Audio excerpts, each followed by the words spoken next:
Dr. Gautam Deshpande, welcome to the Tokyo Living Podcast. Howdy. Thanks for having me. Now, as we'll touch on in just a second when we go over your bio, you're an extremely busy individual, and so we really appreciate you taking the time to come on and talk to us tonight and talk about a very relevant and an extremely important topic. For those listeners who might not be familiar with you, you may not be as well known in the Tokyo community as some of the other English-speaking doctors. Perhaps if you could just give a bit of a summary of your educational and professional background, your story in Japan, and a bit about your current roles. Yeah, I'd be happy to. My name is Gautam Deshpande. I was born and raised in the United States, did all my medical training there, and ended up at the University of Hawaii. And in 2009, the American Embassy was looking for a physician to come over and help out with the embassy health unit. So my wife is Japanese, and in 2009, we picked up from the University of Hawaii, and we moved to Tokyo. We thought it would maybe be a 2-year gig, 3-year gig, and 11 years later, we're still here and really enjoy it. So I'm the staff physician for the American Embassy, but I'm also a staff physician for St. Luke's International Hospital, where I've been on a part-time basis since the beginning as well, which gives me a really kind of interesting and fun perspective on international medicine in Japan, international medicine in Tokyo, its capabilities, its benefits and drawbacks. And it's fun taking care of our foreign patients there at St. Luke's as well. And then I do some teaching and research and education stuff and outreach through Juntendo University, which is a large medical school here in Tokyo as well. So yeah, I've got my fingers in a lot of pots, and I'm 11 years on, and it's still really exciting. There's a lot to do and a lot to be done. Oh, that's awesome. And you can definitely see the passion that you have for your job. So that's fantastic. We've obviously got you on tonight to speak about vaccines. It's obviously an extremely important and relevant topic at the moment. Here in Japan, we're sort of looking overseas, and we're seeing, in certain parts of the world, especially in the United States and the UK, where the vaccination program is sort of well on its way. A lot of people are getting vaccinated. Here in Japan, it's obviously a lot more slow moving. My understanding is that the vaccination of the general public is set to commence fairly shortly. So we thought it'd be good to get you on and maybe just explain that process, how it's going to work, when it's going to start, and also perhaps a bit of an explanation as to why it has sort of taken so long for them to start the vaccination process. Sure. Well, let me work backwards then and address the last question first, just in terms of a substrate or a background for this. So most of the vaccines, Moderna, Pfizer, AstraZeneca, Johnson & Johnson, they were all developed and trialed in Europe and North America, and then using some other farther flung populations like communities in South America, communities in Africa, in terms of their phase 2 and phase 3 trials. So a lot of those early trials, and those are trials of efficacy and safety, really never happened in Asia. It didn't happen in East Asia. It didn't really happen in Southeast Asia. And whether that's by design or by regulation is maybe a little bit controversial. But in any case, those things never happened here. So when the vaccines were proven to be safe and effective in other places of the world, then countries like Japan had to play catch up. And catch up for Japan means really doing its own phase 2 safety trials to really make sure that in a Japanese population, which is very homogeneous for, about the last 2,000, 5,000 years, depending on who you believe, in this kind of homogeneous population, is it just as safe? And that takes time. That's going to take, really, if people are moving at lightning speed, maybe about, 6 weeks minimum, more likely to be 3 months, 4 months. So anyway, they expedited that process.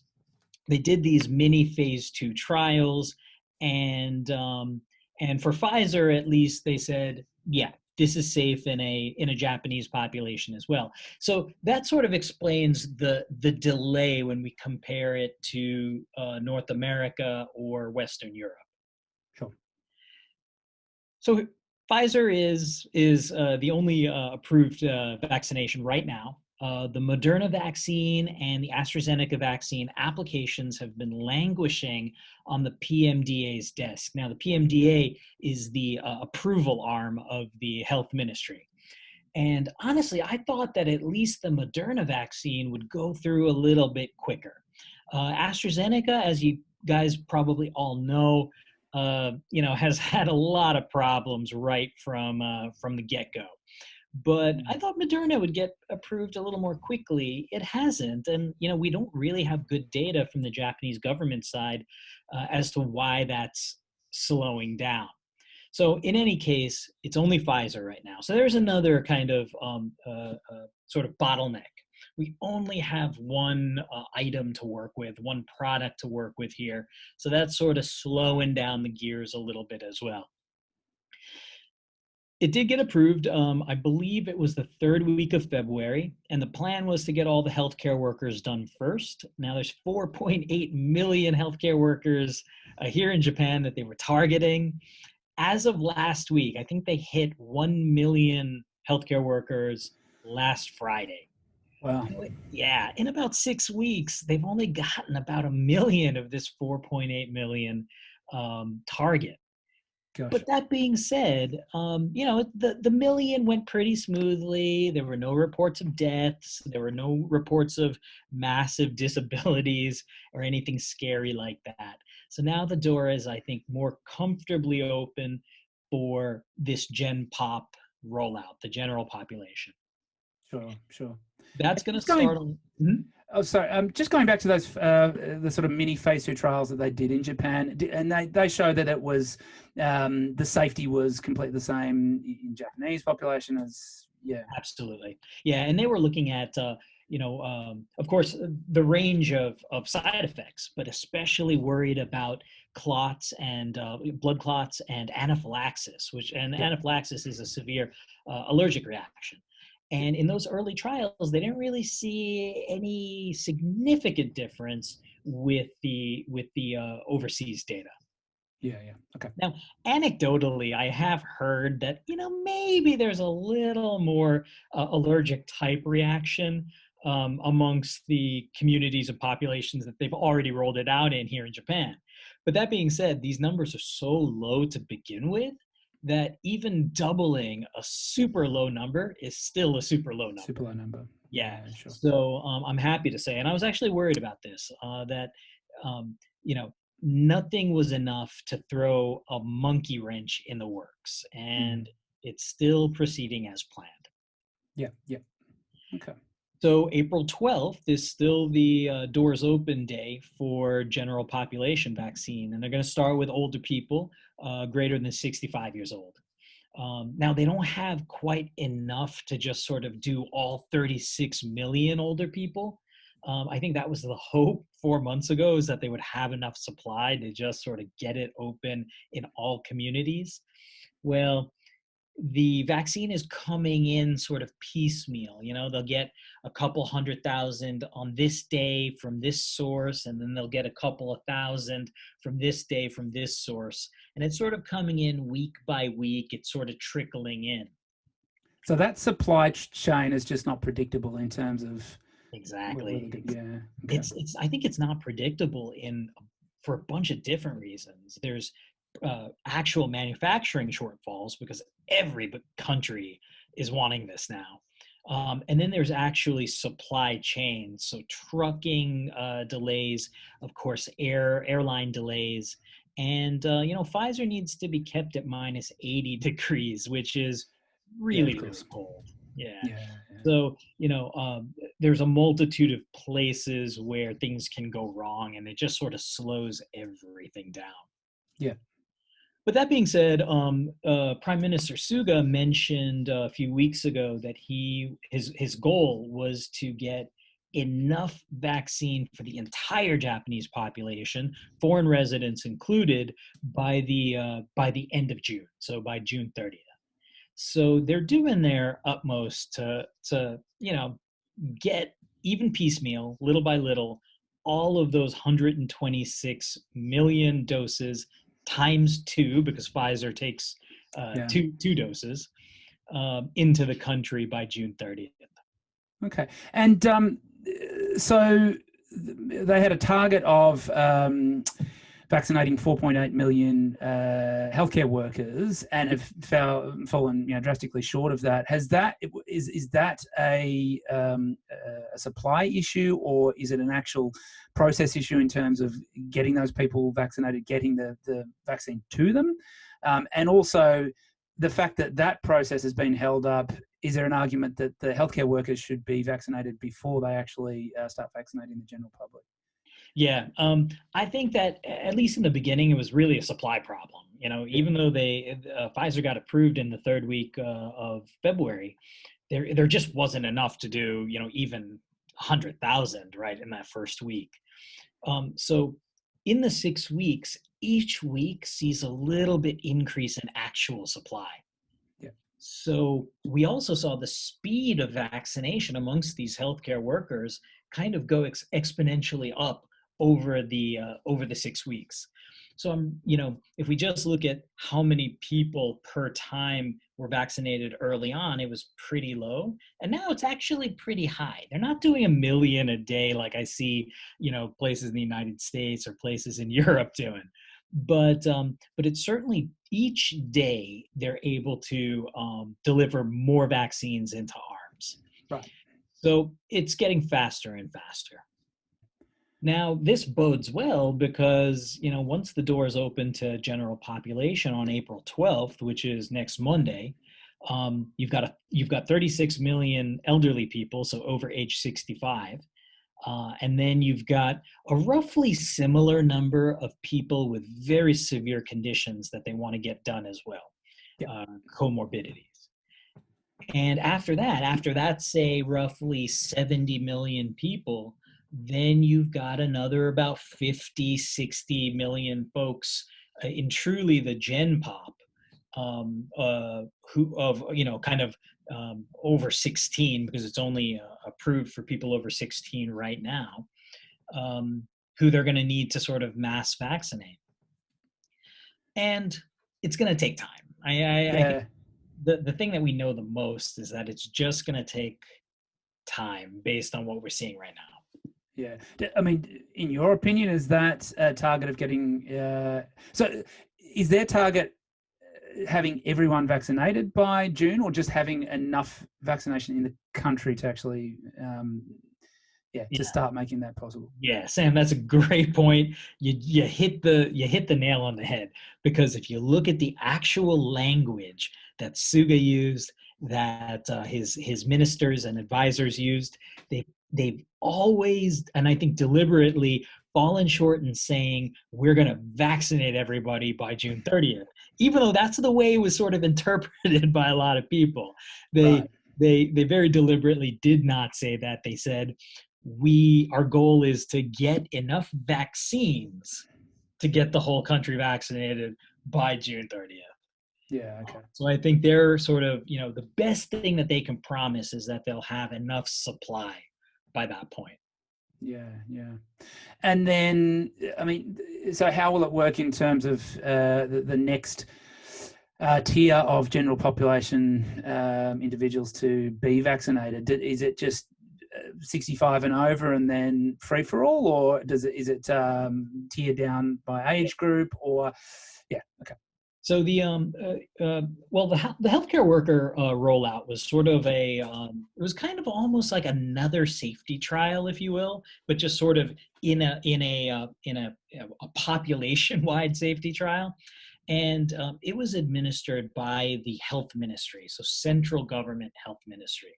And I think they really wanted to examine how is the supply working, how is the administration working, and how is the actual clinical elements of getting the shot in the arm working.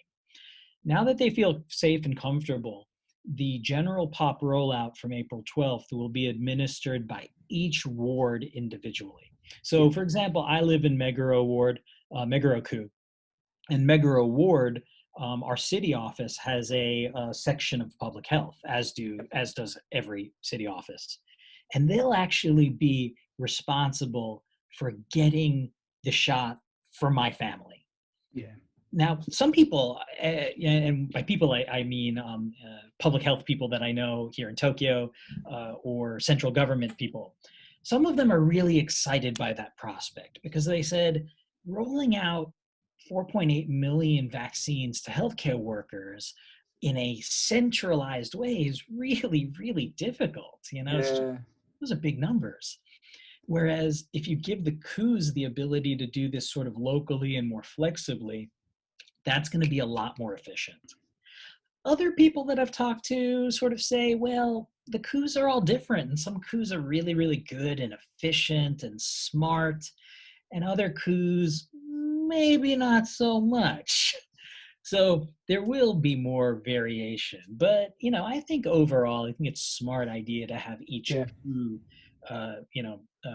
get aliquots of vaccine and then put it out to their people.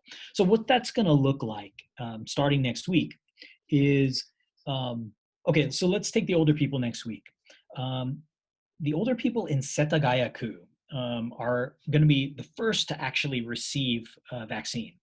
They've already, starting this week, they've started getting postcards in the mail.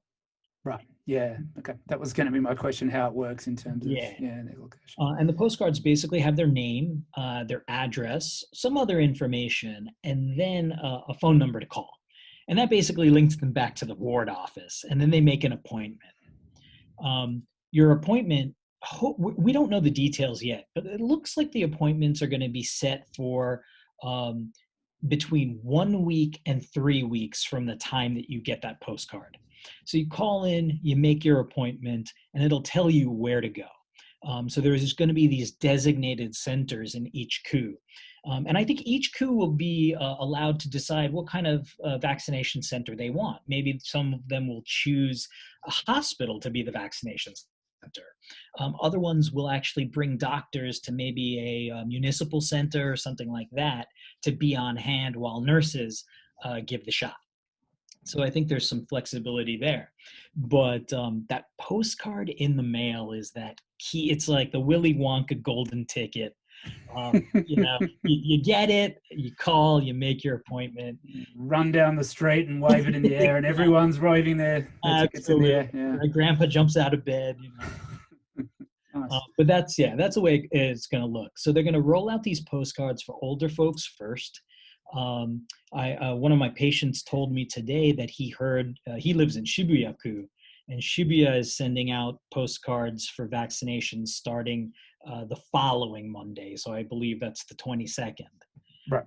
And then another coup is going to start it on the 26th, which is a couple days after that. So, they're kind of rolling it out based on how severe that coup got hit by COVID, numbers of older people. They're trying to look scientifically at who's at the most risk. Interesting. Once they get enough of those postcards out, then they'll actually, without asking for all 36 million older people to get vaccinated, they'll start rolling out postcards to people with high risk conditions. So there'll be an overlap between the older people finishing and the younger high risk people starting. Sure. Okay. And again, we don't know the details because now we're kind of looking out towards sort of May. Yep. But as long as everything goes smoothly, then there's going to be an overlap between these high risk people and low risk general population adults. And my best guess here is that that's going to start middle of May. Right. Okay.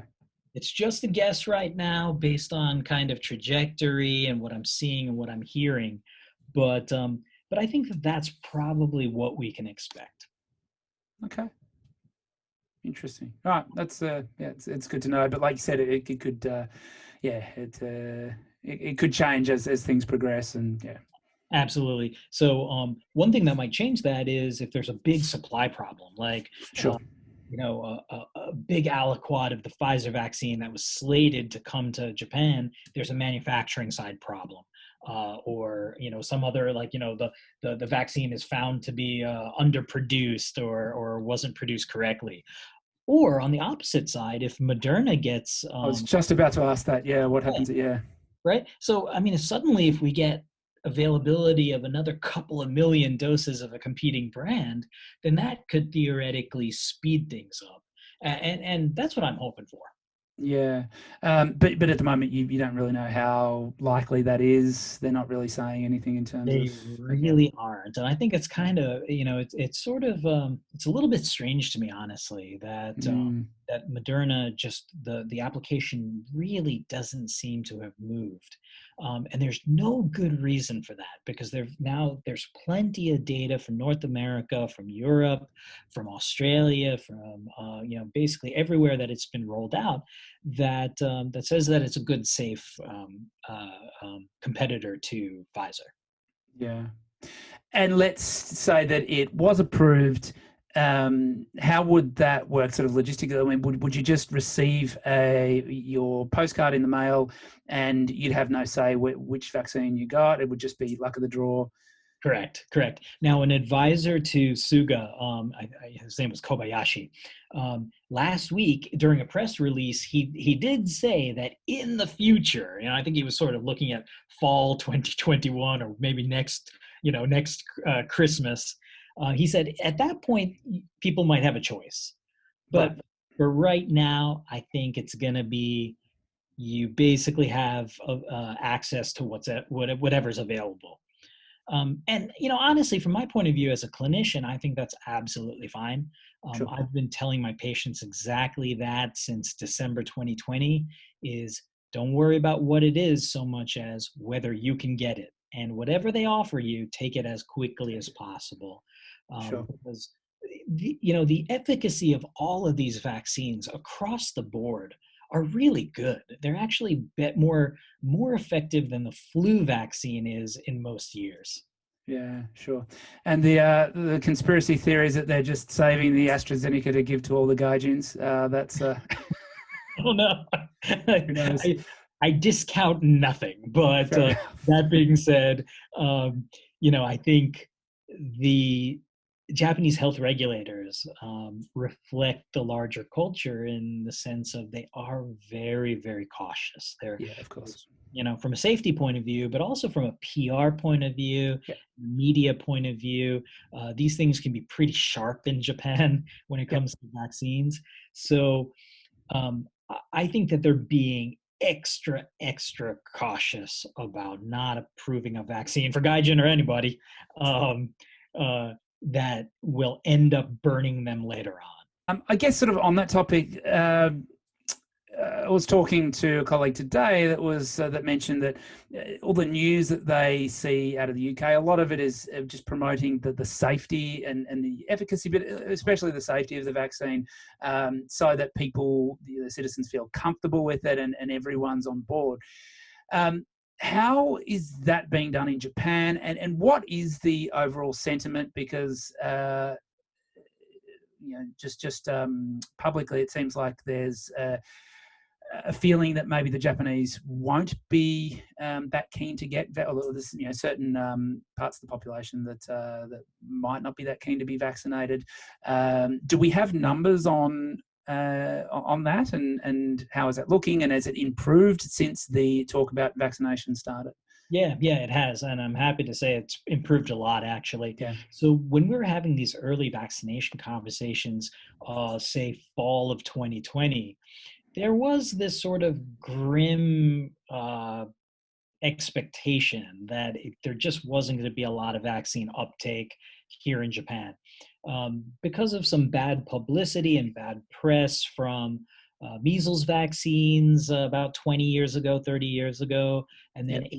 HPV vaccine, which got into the mainstream media, is causing some inflammatory problems in 5 people or something. But this sort of adds up in a culture, and it had sort of added up in Japanese culture enough that there was sort of a hesitancy, if not a outright refusal of vaccines. Mm. I'm really happy to say that that's changed. So Tokyo Medical University, which is another big university here in Tokyo, they actually did a study of about 3,500 people. General population in Tokyo, they tried to be representative of men, women, older people, younger people, and they found that overall 62% of respondents of this 3,000 people who ultimately responded, 62% said that they would be willing to get the vaccine. And in the 40% of people who didn't, that also included people who were unsure. And in Japanese surveys in general, the unsure population tends to be really large. Yeah. So, right? Like when I do a survey, I might expect 50% of people to say unsure, and then only the other 50% to be split between the yeses and the nos. So this really surprised me. 60%, 62% said, yes, we want to get the vaccine. So I'm thinking that in reality, that's going to reflect about 70 to 80% of people actually willing to get the vaccine. Okay. And you might say that maybe that was just a fluke. That was just one survey from one institution. But a month later, in February 2021, Kyoto News also did a very similar survey with a different 3,000 people. And they found the same thing. They found 63% of people that they were willing. Okay. Yes, bodes well, So in order for herd immunity to actually take root, you need 70% of people immunized or vaccinated. Yep. And if these numbers are true and the logistics work out and we can kind of get it to people on a wide scale, Japan will have immunity, a herd immunity, if you will, by fall 2021. Yeah, that's a very exciting prospect for sure. Right. And we were talking off air about the efficacy of the vaccine itself, and you'd sort of alluded to a recent study that was published, and perhaps if you can just go into a little bit of detail on that, because that may be a real game changer in terms of this whole thing. And thanks for bringing it up, because it really is it's really big news. So just the background on the COVID vaccine. When we were talking about building a COVID vaccine in March of 2020, so a year ago, we were just trying to prevent deaths. We weren't worried about people getting the sniffles or even going to the hospital, as long as we could prevent people from dying from this. The COVID vaccine, and when I say that, I'm talking about the Pfizer vaccine and the Moderna vaccine. Now that we have enough data from around the world, we can sort of assess real world efficacy. It seems to be darn close to 100% effective at preventing those deaths. It seems to be almost 100% effective at actually not only preventing deaths, but preventing people from going to the hospital itself or going to the ICU. So that's some icing on the cake. Yep. But this paper got published last Friday, April 2nd, in one of the well-respected ID journals called MMWR. And it basically said that you have a greater than 90% chance of not even being a carrier of the virus, not getting infected at all, if you're properly vaccinated with 2 doses and you've waited 2 weeks after the second dose. This is amazing, because if I can't pick up the virus, I can't transmit the virus. I can't transmit it to my children. I can't transmit it to my parents. I can't transmit it to my coworkers. Even if we go out for a nomikai, I can't transmit what I can't get. And this is huge. If anything is going to really stop this pandemic in its tracks, it's that. So That's amazing. that was big. Even after just having 1 dose, 2 weeks after the first dose, you have 80% chance of not being able to get infected. That goes up to greater than 90% after the second dose. This is really big.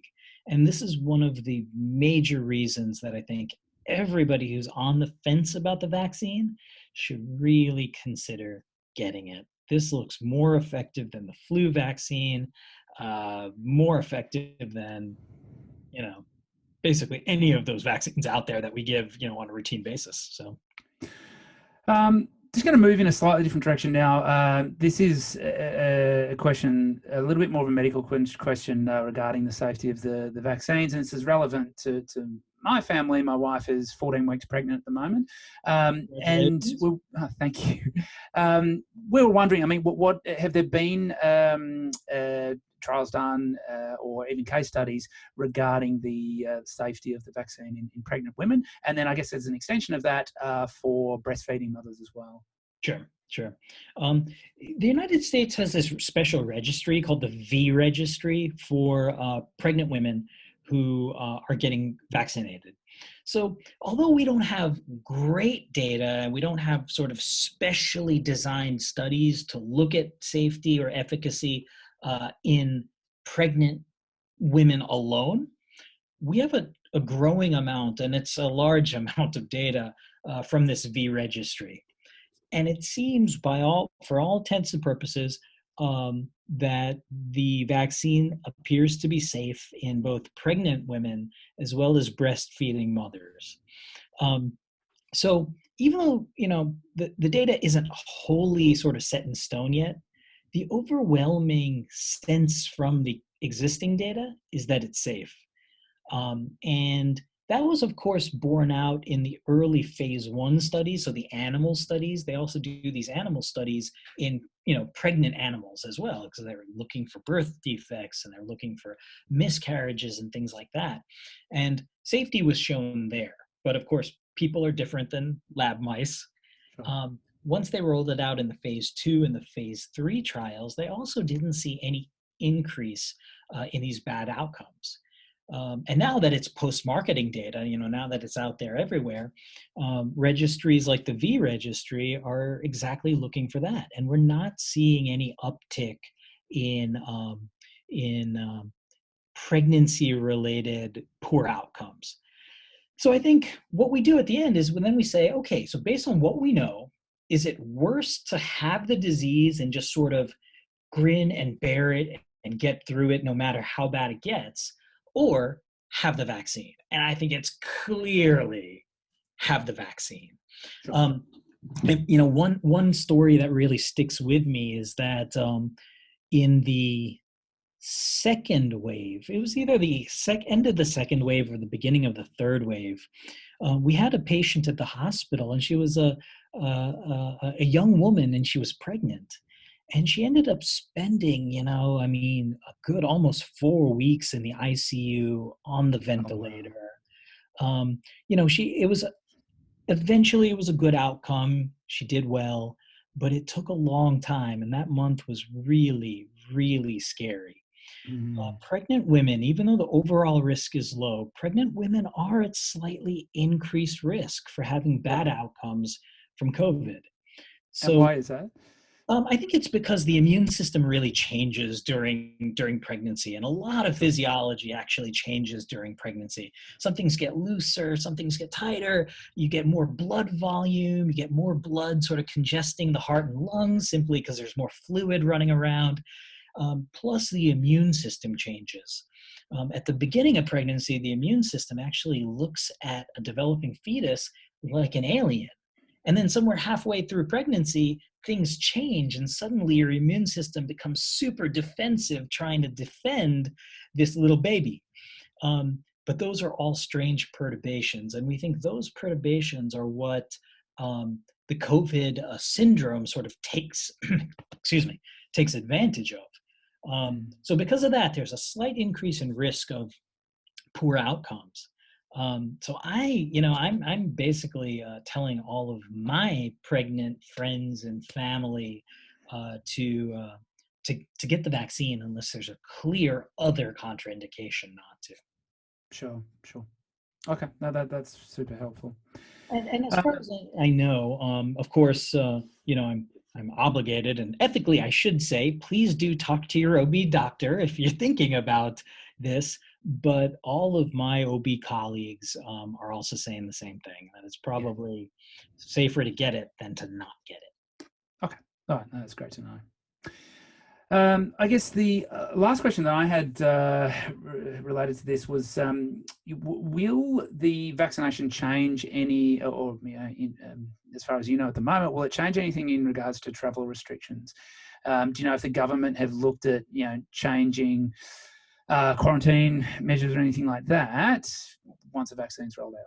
So far, nothing. And, I think that's because the Olympics are coming up and they do not want to open the door even an inch Sure. open to let variants come in, or to, sort of do anything that might be perceived as opening the floodgates wider for this fourth wave. So right now they're being overly cautious. They're being really, really closed about it. I think it's a great question, though, that once people let's say that like 45% of the population gets vaccinated, then what are they going to do? And of course, we won't know until we know. But Taro Kono, the minister uh, of the pandemic minister, I guess, he did make mention at a press conference about a week and a half ago, and he mentioned virus passports or vaccination passports. Mm. As a possibility that they will look at. And it'll also depend if other countries are accepting or making vaccination passports. But I think Sure. Japan is open to the idea. Yeah. So I would kind of be surprised if there isn't some kind of vaccine passport system by maybe the fall or the winter of 2021. Yeah. Okay. Yeah, but the government seems to be open to that idea. Yeah. Yeah. Okay. We'll keep an eye on it then. Yeah, it's sort of like typhoid or yellow fever. There are some countries where that's a concern, and before you enter, they'll make you show your yellow card. Sure. Sure. If you don't have proof of vaccine, they'll make you get it right there at the airport before you enter Yeah. the country. Yeah. Right. So it's there's totally precedent for it, and I'd be kind of surprised if something like that didn't come about. Yeah. Okay. Great. Well, I think we've gone through a lot there, and there's a lot of valuable information for people. Is there anything else in regards to the vaccine that you think at this stage people should be aware of? Well, I think that just overall, uh, ultimately vaccines are a personal choice, and as pro-vaccine as I am personally, and as a physician. One of the things that I've thought of for a long time, years actually, since we have quite a large anti-vax movement in the United States, is that mandating vaccine to me feels wrong. Sure. It doesn't seem right, because after all, it's an invasive procedure. It's putting something into somebody else's body, and it's sort of mandating it to me, kind of feels like you're violating patient autonomy. That being said, I am encouraging everybody I know, friends, family, colleagues, uh, patients, students, get the vaccine as soon as it's available to them, because this is such a good vaccine. Um, we perhaps for the first time in human history have the chance to stop a pandemic within 2 years of it starting. I mean, this is unprecedented that Mm. science has built, and we've built. We stand on the shoulder of giants, of course, that we're able to do this. It's amazing, and people do say that it's a new vaccine. People do say that it's novel. It's never been seen before.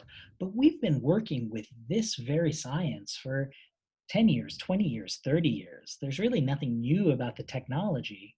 This is just our first chance as humans to really put it into action and stop a pandemic in its tracks.